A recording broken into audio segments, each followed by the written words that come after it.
Thom Hartmann here on the news. You need to know this. The biggest threat to the entire global economy is the Republican Party. Those aren't my words. They're the words of Australia's Deputy Prime Minister, Wayne Swan, who called out what he called the cranks and crazies who have taken over the Republican Party. Speaking at a business forum today, Swan said, "Let's be blunt and acknowledge the biggest threat to the world's biggest economy are the cranks and crazies that have taken over the Republican Party." End quote. Australia's Prime Minister, Julia Gillard, supported her deputy's statement, saying, quote, "What happens in the U.S. economy matters to the world economy, and it matters to us." Wayne Swan was making a very common sense point. End quote. Our mainstream media today is trying its best to turn this election into a horse race, but to the rest of the world, the Republican Party is a joke. And even more than that, the Republican Party is dangerous, pushing an economic philosophy that is already turning Europe into an economic wasteland, and if enacted here, would be the death blow to the entire global economy. But that's not to say that the Republican Party is economically suicidal. They know their agenda will enrich the lives of a very small group of wealthy elite who belong to transnational corporations, the very top 1%.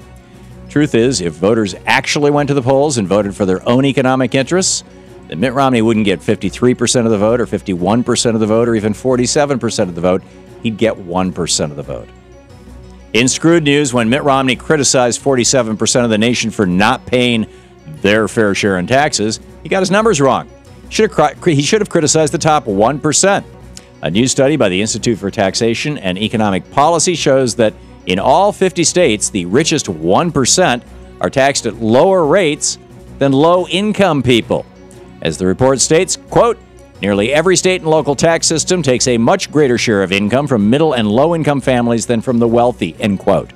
For example, in Florida, the top 1% pays just an average tax rate of 2.1%, while the bottom 20% pays over 13% in taxes. In Texas, the top 1% pays 3% in taxes, while the bottom 20% pays more than 12% in taxes. Not only is this accelerating wealth inequality, it's also a big reason why states are facing budget deficits. As the report further says, quote, "It's no wonder that so many states with regressive tax structures are facing long-term structural budget deficits. They're continually imposing higher taxes on people who don't have much money," end quote.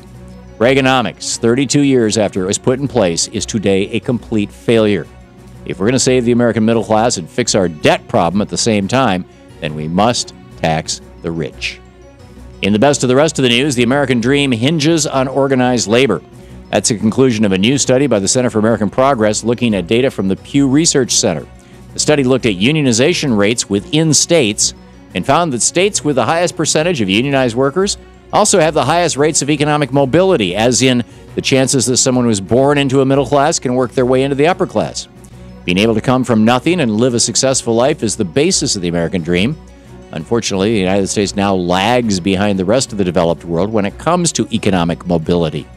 Today, more than two-thirds of Americans born in the bottom fifth income bracket will stay in that bottom two-fifths income brackets their entire lives. A lot of that has to do with a 32-year war against organized labor that started with Ronald Reagan.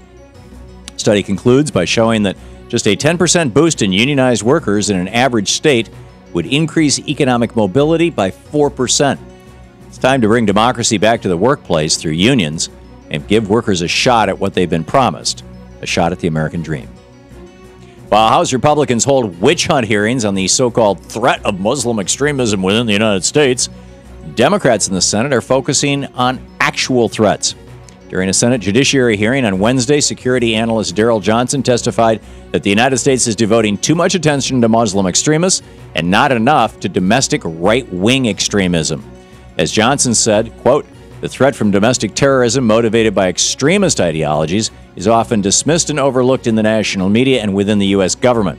Yet we are currently seeing an upsurge in domestic non-Islamic extremist activity, specifically from violent right-wing extremists." End quote.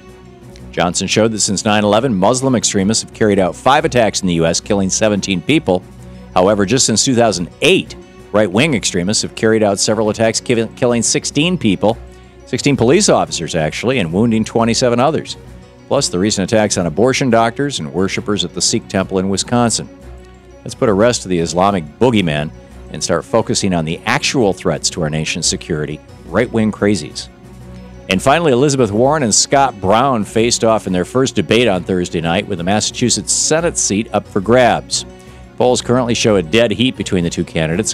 While Brown tried to paint Warren as an extremist affiliated with the Occupy movement, Warren fired back with specifics about Brown's voting record, proving that he's out of touch with working people and women. Warren pointed out Brown's defense of billions of dollars in tax subsidies for oil corporations and his defense of tax breaks for the top 2% at the expense of the middle class.